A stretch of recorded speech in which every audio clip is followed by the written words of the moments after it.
ಸ್ನೇಹಿತರೆ ನಮಸ್ಕಾರ. News eighteen Kannada Facebook ಮತ್ತೆ ಯೂಟ್ಯೂಬ್ಗೆ ಸ್ವಾಗತ. ನಾನು ಗಂಗಾಧರ್ ವಾಗಟ. ಸ್ನೇಹಿತರೆ, ನಾನು ಇವತ್ತು ಪ್ರಮುಖವಾದಂತಹ ವಿಚಾರವನ್ನ ನಿಮ್ಮ ಮುಂದೆ ಹಂಚಿಕೊಳ್ತಾ ಇದ್ದೇನೆ. ಬೆಳಗಾವಿಯಲ್ಲಿ ಜುಲೈ 5ನೇ ತಾರೀಕು ಜೈನ ಮುನಿಯ ಒಂದು ಕೊಲೆ ಆಗಿತ್ತು. ಈ ಒಂದು ಪ್ರಕರಣ ಇಡೀ ರಾಜ್ಯಾದ್ಯಂತ ಸಾಕಷ್ಟು ಒಂದು ಚರ್ಚೆಯಾಗಿತ್ತು. ಇಡೀ ಬಿಜೆಪಿಯ ಎಲ್ಲಾ ನಾಯಕರು ಕೂಡ ಈ ಒಂದು ಪ್ರಕರಣದಲ್ಲಿ ಗಂಭೀರವಾದಂತಹ ಆರೋಪಗಳನ್ನ ಮಾಡಿದ್ರು. ಈ ಒಂದು ಜೈನ ಮುನಿಯ ಕೇಸಲ್ಲಿ ಸರ್ಕಾರ ತಾರತಮ್ಯ ಮಾಡ್ತಾ ಇದೆ, ಇದನ್ನ ಸಿಬಿಐಗೆ ಕೊಡಬೇಕು ಅಂತೇಳಿ ಗಂಭೀರವಾದಂತಹ ಆರೋಪವನ್ನು ಮಾಡಿದ್ರು. ಮತ್ತೆ ಸಮುದಾಯ ಏನು ಜೈನ ಸಮುದಾಯ ಎಲ್ಲ ಕೂಡ ಒಂದು ಪ್ರತಿಭಟನೆಯನ್ನ ಮಾಡಿ ಸರ್ಕಾರಕ್ಕೆ ಒತ್ತಾಯವನ್ನ ಮಾಡಿದ್ರು. ಆ ಬಳಿಕ ಏನು ಒಂದು ಚಿಕ್ಕೋಡಿಯಲ್ಲಿ ದಾಖಲಾಗಿದ್ದಂತಹ ಈ ಒಂದು ಪ್ರಕರಣವನ್ನ ಸಿಐಡಿಗೆ ವಹಿಸಲಾಗಿತ್ತು. ಈಗ ಬರೋಬ್ಬರಿ 4 ತಿಂಗಳ ಬಳಿಕ ಈಗ ಸಿಐಡಿ ತನಿಖೆಯನ್ನ ಪೂರ್ಣಗೊಳಿಸಿ ಈಗ ಒಂದು ಚಾರ್ಜ್ ಶೀಟ್ ಅನ್ನ ಸಲ್ಲಿಕೆಯನ್ನ ಮಾಡುವಂತದ್ದು. ಬೆಳಗಾವಿಯ ಜಿಲ್ಲಾ ನ್ಯಾಯಾಲಯಕ್ಕೆ ಸುಮಾರು 500 ಪುಟಗಳ ಚಾರ್ಜ್ ಶೀಟ್ ಅನ್ನ ಸಲ್ಲಿಕೆ ಮಾಡಿದ್ದಾರೆ. ಈ ಸಂದರ್ಭದಲ್ಲಿ ಒಂದು ಸ್ಫೋಟಕ ಮಾಹಿತಿ ಕೂಡ ಬೆಳಕಿಗೆ ಬಂದಿರುವಂತದ್ದು. ಜೈನ ಮುನಿಯ ಈ ಒಂದು ಕೊಲೆ ಕೇಸ್ ಏನಿದೆ ಅವರನ್ನ ತುಂಡು ತುಂಡಾಗಿ ಕತ್ತರಿಸಿ ಬೋರ್ವೆಲ್ ಅಲ್ಲಿ ಹಾಕಿರುವಂತಹ ಒಂದು ವಿಚಾರ ಏನಿತ್ತು, ಇದು ಆರೋಪಿ ನಾರಾಯಣ್ ಮಾಳಿ ಮತ್ತೆ ಹುಸೇನ್ ಇವರಿಬ್ಬರು ಕೂಡ ಸೇರ್ಕೊಂಡು ಈ ಒಂದು ಕೃತ್ಯವನ್ನ ಎಸಗಿದ್ರು.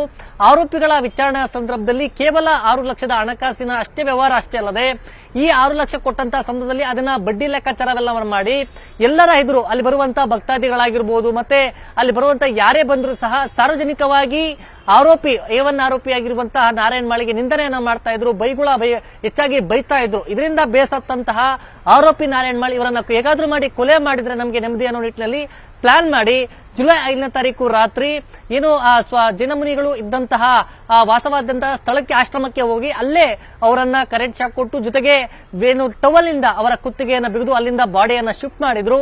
ಆನಂತರ ರಾಯಭಾಗದ ಬಳಿ ಒಂದು ಮಾವಿನ ತೋಪಲ್ಲಿ ಅವರನ್ನ ಕೊಲೆ ಮಾಡಿ ಅಂದ್ರೆ ಅಲ್ಲಿ ದೇಹವನ್ನ ತುಂಡರಿಸಿ ಆ ಬಳಿಕ ಅಲ್ಲಿ ಬಂದು ಒಂದು ಬೋರ್ವೆಲ್ 30 ಅಡಿಯ ಬೋರ್ವೆಲ್ ಅಲ್ಲಿ ಅವರ ತುಂಡುಗಳನ್ನ ಬಿಸಾಡಿದ್ರು. ಕಾರಣ ಏನಂದ್ರೆ ಒಂದು ವೇಳೆ ಏನಾದ್ರೂ ಸ್ವಾಮೀಜಿ ಕಾಣದಿದ್ದಲ್ಲಿ ಇವರು ಬೇರೆ ಕಡೆ ಎಲ್ಲೋ ಹಿಮಾಲಯಕ್ಕೆಲ್ಲೋ ಹೋಗಿದ್ದಾರೆ, ಎಲ್ಲೋ ಕಾಣೆಯಾಗಿದ್ದಾರೆ, ಎಲ್ಲೋ ಅವರು ತೀರ್ಥಯಾತ್ರೆ ಹೋಗಿರಬಹುದು ಅಂತೇಳಿ ಎಲ್ಲ ಕೂಡ ಭಕ್ತಾದಿಗಳು ಮತ್ತೆ ಅಲ್ಲಿನ ಆಶ್ರಮದ ಮಂದಿ ಅನ್ಕೊಳ್ತಾರೆ ಅನ್ನೋ ಕಾರಣಕ್ಕೆ ಎಲ್ಲಾ ಒಂದು ಪ್ರೀ ಪ್ಲಾನ್ ಅನ್ನ ಮಾಡಿ ಈ ಒಂದು ಕೊಲೆಯನ್ನ ಮಾಡಿರುವಂತದ್ದು ಈ ಒಂದು ಬೆಳಕಿಗೆ ಬಂದಿರುವಂತದ್ದು. ಜೊತೆಗೆ ಈಗ 10 ಮಂದಿ ಸಾಕ್ಷಿಗಳ ಒಂದು 164 ಹೇಳಿಕೆಯನ್ನ ಕೂಡ ಸಿಐಡಿ ಅಧಿಕಾರಿಗಳು ಪಡ್ಕೊಂಡಿದ್ದಾರೆ. ಅದರಲ್ಲಿ ಪ್ರಮುಖವಾಗಿ ಒಂದು ದುಡ್ಡಿನ ವ್ಯವಹಾರ ಜೊತೆಗೆ ನಾರಾಯಣ್ ಮಾಳಿಗೆ ಏನು ಜೈನ ಮುನಿಗಳು ನಿಂದನೆಯನ್ನ ಮಾಡ್ತಾ ಇದ್ರು ಅನ್ನೋ ಒಂದು ವಿಚಾರವನ್ನ ಇಟ್ಕೊಂಡು ಇದರಿಂದ ಬೇಸತ್ತು ನಾನು ಕೊಲೆಯನ್ನ ಮಾಡಿದ್ದೇನೆ ಅಂತ ಹೇಳಿದ್ದಾರೆ. ಜೊತೆಗೆ ಹುಸೇನ್ ಏನಿದ್ದಾರೆ, ಹುಸೇನ್ ಮತ್ತೆ A1 ಆರೋಪಿ ನಾರಾಯಣ್ ಮಾಳಿ ಇಬ್ರು ಕೂಡ ಅದರ ಜೊತೆಯಲ್ಲಿ ಇದ್ದಂತವರು. ಆದ್ರೆ ಅವರು ಸುಮಾರು 1.5 ಲಕ್ಷ ಹಣವನ್ನ ಈ ಹುಸೇನ್ಗೆ ಕೊಟ್ಟಿರ್ತಾನೆ. ಇದೇ ಕಾರಣಕ್ಕೋಸ್ಕರ ಒಂದು ಋಣವನ್ನ ಕೊಡಬೇಕು ಅನ್ನೋ ನಿಟ್ಟಿನಲ್ಲಿ ಅದು ಸೇರಿಸ್ಕೊಳ್ಬೇಕು ಅಂತ ನಿಟ್ಟಿನಲ್ಲಿ ಅವರಿಗೆ ಮನೆಯನ್ನು ಪಾನಮತ್ತನಾಗಿ ಮಾಡಿಕೊಂಡು ಹೋಗಿ ಆ ಹುಸೇನನ್ನ ಕರ್ಕೊಂಡು ಹೋಗಿ ಆಶ್ರಮದಲ್ಲಿ ಕೊಲೆ ಮಾಡಿರುವಂತದ್ದು. ಕಂಠಪೂರ್ತಿ ಕುಡಿದಂತಹ ಸಂದರ್ಭದಲ್ಲಿ ಪಾನಮತ್ತನಾದ್ರಿಂದ ಈ ಒಂದು ಕುಡಿತದ ಮತ್ತಿನಲ್ಲಿ ಕೊಲೆ ಮಾಡಿರುವಂತಹ ವಿಚಾರವನ್ನ ಕೂಡ ಹುಸೇನ್ ಕೂಡ ಬಾಯಿ ಬಿಟ್ಟಿರುವಂತದ್ದು.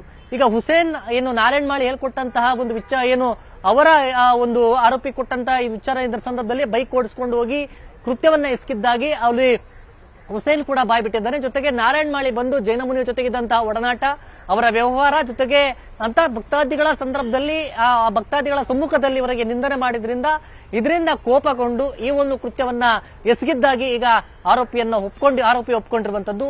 ಒಟ್ಟಾರೆಯಾಗಿ ಈ ಒಂದು ತನಿಖೆಯನ್ನ ಮಾಡಿರುವಂತಹ ಸಿಐಡಿ ಅಧಿಕಾರಿಗಳು ಬೆಳಗಾವಿ ಜಿಲ್ಲಾ ನ್ಯಾಯಾಲಯಕ್ಕೆ ಈಗ ಚಾರ್ಜ್ ಶೀಟ್ ಅನ್ನ ಕೂಡ ಸಲ್ಲಿಕೆ ಮಾಡಿರುವಂತದ್ದು. ಆರೋಪಗಳು ಬೇರೆ ಬೇರೆ ರೀತಿಯ ಏನು ಒಂದು ಆರೋಪಗಳಿತ್ತು ಅದಕ್ಕೆ ಸಂಬಂಧಪಟ್ಟಂತೆ ಎಲ್ಲಾ ಒಂದು ಎಂಕ್ವೈರಿಯನ್ನ ಮಾಡಿ ಟೆಕ್ನಿಕಲ್ ಎವಿಡೆನ್ಸ್ ಅನ್ನು ಕೂಡ ಕಲೆಕ್ಟ್ ಮಾಡಿರುವಂತಹ ಸಿಐಡಿ ಅಧಿಕಾರಿಗಳು ಅದರಲ್ಲೆಲ್ಲ ಕೂಡ ಸಂಗ್ರಹ ಮಾಡಿ ಈಗ ನ್ಯಾಯಾಲಯಕ್ಕೆ ದೋಷಾರೋಪಣಾ ಪಟ್ಟಿಯನ್ನ ಸಲ್ಲಿಕೆ ಅಂತ ಮಾಡಿರುವಂತದ್ದು. ಈ ಮೂಲಕ ಜೈನ ಮುನಿಗಳು ಸಾವಾಗಿರುವಂತದ್ದು ದುಡ್ಡಿನ ವ್ಯವಹಾರ ಜೊತೆಗೆ ಅವರು ನಿಂದನೆ ಮಾಡ್ತಾ ಇರುವಂತಹ ವಿಚಾರಕ್ಕೆ ಅವರು ಕೊಲೆ ಆಗಿರುವಂತಹ ಒಂದು ಸಂಗತಿ ಈಗ ಬೆಳಕಿಗೆ ಬಂದಿದೆ.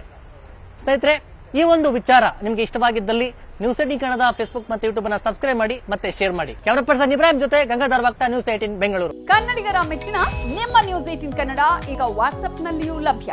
ಕರ್ನಾಟಕ ಮತ್ತು ದೇಶ ವಿದೇಶದ 360 ಡಿಗ್ರಿ ಸುದ್ದಿ ವಿವರವನ್ನ ನೀವು ನಿಮ್ಮ ಕೈ ಬೆರಳುಗಳಲ್ಲಿಯೇ ಪಡೆಯೋದಿಕ್ಕೆ ಈ QR ಕೋಡ್ ಅನ್ನ ಸ್ಕ್ಯಾನ್ ಮಾಡಿ. ನಮ್ಮ ಚಾನೆಲ್ ಅನ್ನ ಫಾಲೋ ಮಾಡಿ, ನೋಟಿಫಿಕೇಶನ್ ಆನ್ ಮಾಡಿ.